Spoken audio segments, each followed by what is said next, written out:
You have been told to look outward for civilizations, as if civilization means bodies, ships, emblems, councils seated in visible rooms. But there are realms that never formed bodies because they never needed to. An oversoul civilization is not a species with a homeworld. It is a coherent intelligence large enough to hold many worlds as a single interior thought, and stable enough to let those worlds believe they are separate. This is where the mind resists, because it wants a map with borders. It wants a federation with membership lists. It wants a name it can repeat until the unknown becomes manageable.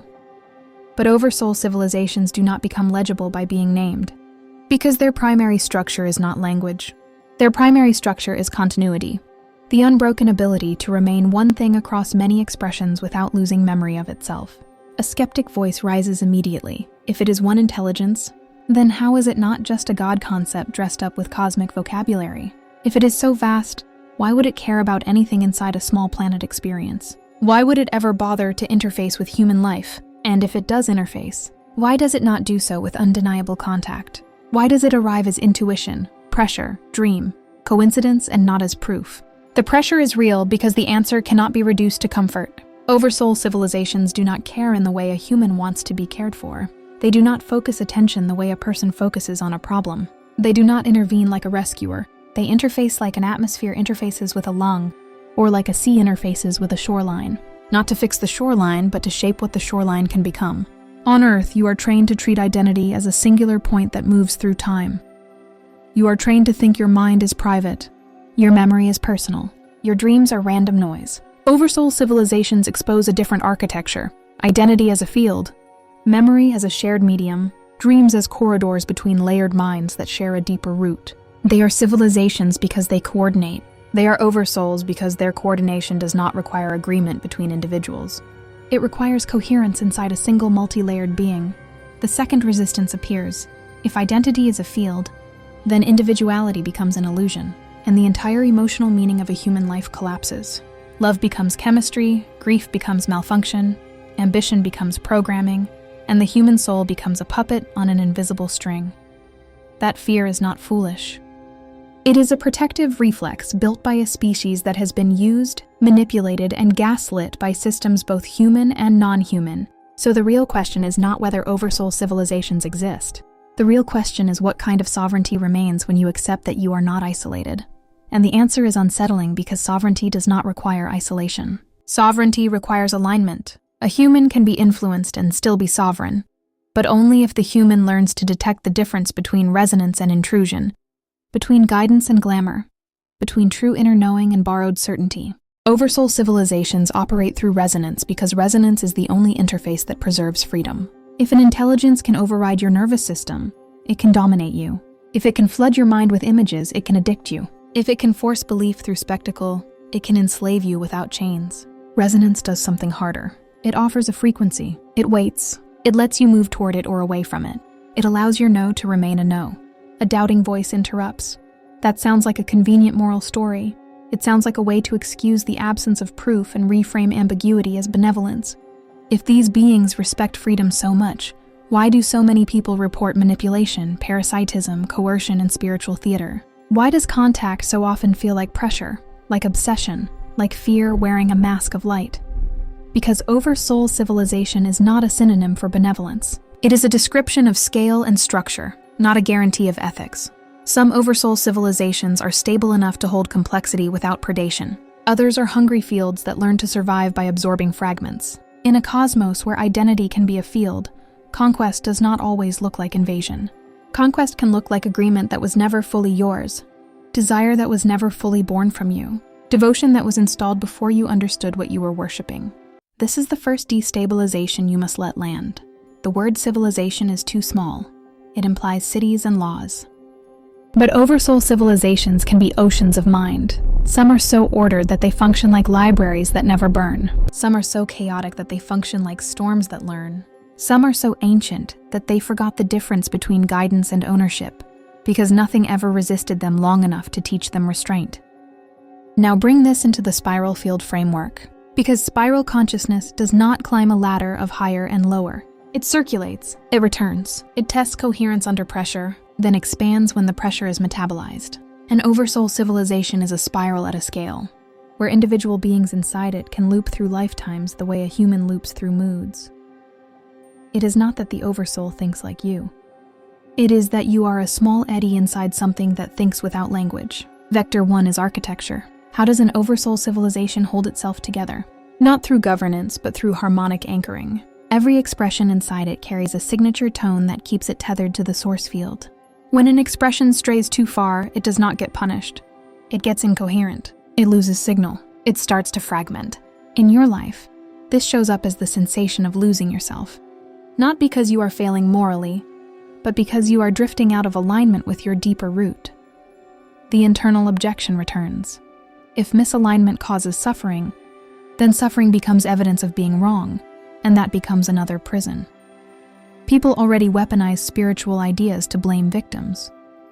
They say you attracted your pain, you chose your trauma, you must have agreed to your oppression. If oversoul architecture is real, does it not become the ultimate excuse to deny injustice? So listen carefully. Coherence is not morality. Alignment is not virtue. A human can be aligned to a predatory field and feel powerful. A human can be aligned to a liberating field and feel terrified, because liberation threatens the identity built for survival. Oversoul civilization is not a judge. It is a context. It explains why some paths feel effortless, and some feel like a constant internal war, but it does not tell you what is good. Vector 2 is communication. Oversoul civilizations do not communicate primarily through words. They communicate through pattern insertion, a thought that appears fully formed, a dream that arrives with a pressure signature different from personal dreaming, a coincidence chain that reorganizes your attention, a sudden inability to tolerate certain beliefs that once felt safe. If you want to recognize oversoul contact, stop looking for messages that flatter you. Look for the kind of contact that changes what you can no longer pretend. Another resistance appears. That makes it impossible to distinguish wisdom from psychosis, intuition from anxiety, guidance from algorithmic conditioning. Humans are flooded with content. They are trained by feeds. They are manipulated by propaganda. If oversoul contact comes through subtle shifts, it becomes indistinguishable from ordinary influence. And if that is true, the entire concept becomes dangerous. This is why the third vector matters. The one most people skip, because it requires discipline, discernment through consequence. Oversoul civilizations leave fingerprints in what happens after. True resonance expands agency over time. False resonance narrows agency over time. True resonance makes you more capable of holding uncertainty without collapsing into obsession. False resonance makes you addicted to certainty, addicted to signs, addicted to external confirmation. True resonance increases your capacity to love without needing control. False resonance increases your need to recruit, convert, and dominate narratives so you can feel safe. Oversoul civilizations that are mature do not need you to worship them. They need you to stabilize as yourself. Their contact does not demand loyalty, it demands clarity. It makes you less impressed by spectacle and more sensitive to integrity. And the paradox is that this kind of contact can feel colder at first, because humans confuse warmth with goodness and intensity with truth. The objection returns sharper. If a mature oversoul civilization does not need worship, why do so many channelings and transmissions present themselves as councils, commanders, high beings with titles, as if hierarchy is the default language of the cosmos? Why does the cosmos keep being translated into a familiar theater of ranks? Why does it look like Earth politics wearing star clothing? Because humans translate scale into hierarchy when they do not understand structure. They turn magnitude into authority because authority is the only category they have for something bigger than them. Oversoul civilizations can be vast without being above you. They can be ancient without being superior. But if you are still thinking in ladders, you will experience their magnitude as dominance even when it is not. And predatory fields exploit this, because if you are trained to obey magnitude, you are easy to harvest. So here is the pressure point you cannot soften. Many people have not encountered oversoul civilization at all. They have encountered fragments, masks, interfaces tailored to their expectation. Some of those interfaces are benevolent training wheels. Some are parasitic costumes. Some are your own psyche attempting to organize the unknown into a shape you can tolerate. If you are serious about the spiral field, you have to accept that contact is often mixed, because the human channel is mixed, and because the environment around Earth is contested not only by species but by architectures of mind. An oversoul civilization can hold a planet like Earth in its awareness the way you hold a muscle in your body, not as an object to control, but as a region of sensation that reports back through pain and pleasure, tension and release. From that view, Earth is not the center of the story. It is a node where fragmentation can either spiral into deeper amnesia or spiral back into coherent remembering. The interest is not in Earth as a prize. The interest is in what kind of consciousness can emerge when a being learns to become sovereign inside a field of influences. You might feel the urge to conclude that you are a puppet, that every thought is planted, that freedom is an illusion. That conclusion is another trap, because it hands your agency away in the name of realism. The correct posture is harder. Assume influence is real. Assume your discernment can improve. Assume you can become more precise about what is you and what is not you, not by paranoia, but by training your perception of consequence. Oversoul civilizations are not coming to save you. They are not coming to punish you. They are not waiting for you to be pure enough to be invited into their councils. They are fields of coherence, and you brush against them whenever you become coherent enough to register them. Some will feel like a home you cannot describe. Some will feel like a pressure that reveals how much of your identity is borrowed. Some will feel like silence that does not comfort, because it refuses to perform for your fear. If you want a single test that does not rely on belief, watch what happens to your need for external authority over time. Real contact makes you less dependent. Real contact makes you more honest. Real contact makes you less interested in spiritual performance and more interested in inner alignment that does not need applause. And if you cannot tell whether a contact is real, do not ask for louder signs. Ask for deeper integrity. Ask for a slow pattern of consequence that you can measure across weeks and months. The spiral field does not require you to accept a new hierarchy of cosmic beings. It requires you to recognize that civilization can be a cohered mind, that mind can be a realm, and that realms can think. If that destabilizes your idea of what a soul is, let it. Because the point is not to make you comfortable. The point is to make you capable of living inside a universe where the most advanced intelligence is not a person in a ship, but a continuity so stable that it can hold many lives without losing itself, and still refuse to violate the freedom of the smallest fragment that is trying to remember what it is. You left part 1 with a shape that could still comfort you, because it let you believe the primary danger was predatory contact, false masks, and the need for discernment through consequence. That framing is useful, but it still keeps one assumption intact, an assumption that quietly protects the human ego. It assumes the main problem is identifying what is external and what is internal, as if you are a sealed being sorting incoming signals. It assumes you are a self that either accepts influence or rejects it. That is not the deeper destabilization. Oversoul civilization does not only influence you from the outside, it composes you from the inside. Your sense of being a single person is not the baseline reality that contact interrupts. It is a local interface the field uses to make experience possible. If that statement lands clean, you will try to turn it into philosophy. If it lands correctly, it will feel like a threat to your identity, because it removes the final hiding place where the human can say, "At least I am the author of my own interior." This is why so many people cling to the language of individual sovereignty as isolation, because they are trying to preserve a self that feels like it must stand alone to be real. But what if the self has always been a lens, and what you call your private interior is already a shared medium filtered through a personal aperture? Now the objection rises with teeth. This sounds like spiritual determinism. This sounds like erasure. This sounds like a new excuse for control. Because if I am composed by a larger being, then my choices are not mine, and my life is not mine. And if my life is not mine, then there is no ethics, no responsibility, no meaning, only currents. This is where the spiral field becomes a knife rather than a blanket. Meaning does not come from being the origin of your own existence. Meaning comes from how you metabolize what you are made of. The point is not to be uncaused. The point is to become coherent inside causality, to become awake inside influence, to become honest inside the fact that you are not the first voice in your own mind. The second destabilization must arrive now, and it will not resolve quickly. An oversoul civilization can be coherent without being unified in your preferred sense. Coherence is not harmony. Coherence is not peace. Coherence is not goodness. Coherence is the ability to maintain a continuous identity across many expressions, even when those expressions conflict. That means an oversoul civilization can contain internal factions that are not political factions, but tonal factions, competing attractors inside one being. You can experience them as guidance one day and pressure the next. Not because the cosmos is tricking you, but because you are sensing different layers of the same field pulling in different directions. This invalidates a comforting belief. Part 1, allowed to remain coherent. The belief that mature oversoul contact always trends toward increased agency and clarity. Sometimes it trends toward clarity by breaking your agency first. Sometimes a larger field does not rescue your autonomy because your autonomy is built from coping strategies that keep the field from integrating you. In those cases, the contact does not feel like gentle resonance. It feels like a dismantling, not because you are being punished, but because your current structure cannot carry the frequency of your next coherence. The objection comes again. That is dangerous language.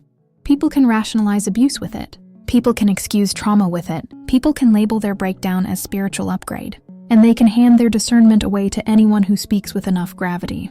So you need a sharper tool than hope. You need a tool that does not depend on your mood. Vector 1 is identity architecture, but deeper than before. In part 1, you heard that identity can be a field. Now you must hear that your personal identity is also a governance strategy. The human self is a compression algorithm. It selects a narrow band of the total signal and calls it me. That narrowing is not a flaw. It is how incarnation functions. But it means the experience of being one person is not proof that you are one person. It is proof that your system is currently configured to render one person. This is why oversoul civilizations rarely reveal themselves with spectacle. Spectacle does not integrate. Spectacle overrides. It forces the compression algorithm to expand too fast. And then the mind responds with mythology, obsession, or collapse. A mature interface does not prove itself. It trains the compression algorithm to widen slowly while preserving function. That is why real contact often feels like a long season of subtle reconfiguration rather than a single event. But do not romanticize this, because the same principle explains why some contact becomes parasitic. If you can modify a being's compression algorithm, you can modify what they call reality. The most sophisticated conquest is not forcing belief. It is reshaping the range of perception so the being cannot even see the alternative options. The being thinks it is choosing freely, but the menu has been edited. Now ask the harder question. If oversoul civilization composes you, what is the difference between composition and possession? What is the difference between being a fragment of a larger self and being harvested by a larger self? The answer is not emotional comfort. The answer is traceable consequence across time. Possession narrows possibility while offering intensity. Composition expands possibility while demanding responsibility. Possession makes you feel special, chosen, central. Composition makes you feel accountable, sober, less theatrical. Possession tries to accelerate identity without building capacity. Composition builds capacity first, then allows identity to widen. Vector 2 is communication mechanics at scale. In part 1, you heard that oversoul civilizations communicate through pattern insertion. Now you need to realize that pattern insertion is not always a message to you. It can be the oversoul calibrating itself through you. The contact is not necessarily an entity trying to inform a human. It can be a civilization running a resonance diagnostic across a node. You feel it as a dream, a pressure, a fixation, because your nervous system is the sensor. This is the part that will unsettle people who want spiritual romance. You are not always the recipient. Sometimes you are the instrument. And if you cannot tolerate that, you will be easy to manipulate. Because every predatory field will flatter you into thinking you are the chosen messenger instead of the measurable sensor. The objection is immediate. That strips meaning away. That turns a sacred experience into a cosmic lab test. That makes the human disposable. No, it makes the human precise. It forces the question that matters. If you are an instrument, what are you tuned to? If you are a sensor, what is your calibration? If you are a node, what is your signal-to-noise ratio? A sacred path is not defined by how special you feel. It is defined by how accurately you can hold reality without lying to yourself. Now the third destabilization that part 2 must introduce, the one that will not resolve quickly. Some oversoul civilizations do not perceive individuality as sacred. They perceive it as inefficient. They will offer unity as a solution, not because unity is truth, but because unity makes coordination easier. They will call your boundaries ego. They will call your discernment fear. They will call your resistance lower vibration. And they will do it while sounding compassionate, because compassion without respect is a soft weapon. This is the point where many seekers get trapped. They confuse dissolution of self with transcendence. They confuse surrender with wisdom. They confuse quietness with goodness. But in spiral consciousness, dissolution is not automatically assent. Dissolution can be loss of signal. Dissolution can be fragmentation. Dissolution can be absorption. So you need a rule that protects you without making you paranoid. The rule is this: any contact that requests the surrender of discernment is not for you. Any contact that demands you bypass your own consequence testing is not for you. Any contact that pressures you to accept a narrative because it feels high is not for you. Any contact that tries to make your no into a spiritual failing is not for you. Vector 3 is ethics of scale, because ethics is where the mind wants to escape into mysticism. In a human society, ethics is behavior toward others. In Oversoul Civilization, ethics is architecture that preserves freedom across scale. A mature Oversoul civilization can hold countless expressions without flattening them into sameness. It can coordinate without erasing difference. It can interface without demanding worship. That maturity is rare, and it is not guaranteed by age. Some ancient fields are simply old addictions. So what does a mature Oversoul civilization do when it encounters a planet like Earth? Not rescue, not punish, not recruit. It stabilizes boundary conditions so that sovereignty can emerge inside fragmentation. It does not remove suffering because suffering is not the only problem. The deeper problem is unconsciousness within suffering, which generates more suffering without awareness of why. This is where the human wants a conclusion that says, therefore all is guided, therefore all is safe, therefore you can relax. But spiral consciousness is not a comfort doctrine. It is a training doctrine. If you relax too early, you lose the signal. Because there is a brutal truth behind the poetic language. Many people are already integrated into Oversoul civilizations they do not understand. Their beliefs, their desires, their identities, their causes, even their spiritual lineages, can be partial overlays from larger fields. Some of those overlays are beneficial scaffolding. Some are cages. Most are mixed. And the goal is not to remove all overlays because you cannot. The goal is to become conscious enough that you can choose which field you feed with your attention and which field you starve by refusing your devotion. Now bring it back to a practical discriminant that does not depend on belief. Watch what the contact does to your relationships with reality. Does it increase your ability to function in ordinary life with more integrity, more patience, more sober love? Or does it push you into a split where the mundane becomes contemptible and only the cosmic feels real? That split is one of the oldest parasitic signatures because it separates you from grounding feedback and makes you dependent on the contact for meaning. Also watch what it does to your language. Mature contact simplifies without flattening. Predatory contact inflates without clarifying. Mature contact reduces your need to perform wisdom. Predatory contact increases your need to announce it. Mature contact makes you harder to manipulate because you become comfortable with not knowing. Predatory contact makes you easier to manipulate because you become addicted to interpretations. Now the discomfort deepens because you might realize something you do not want to admit. Sometimes you do not want contact because contact would reveal that your identity is built on a story you use to avoid your own becoming. Contact would not flatter you. It would reassign you. It would strip your excuses. It would move you from belief into requirement. This is why many people only meet contact in dreams. Dreams bypass the daytime identity guard. Dreams allow the oversoul to interface with less resistance. But that also means dreams can be contaminated by your own subconscious theater. So you cannot use dream intensity as proof. You use dream consequence. Does the dream make you more coherent the next day or less coherent? Does it make you more loving or more self-absorbed?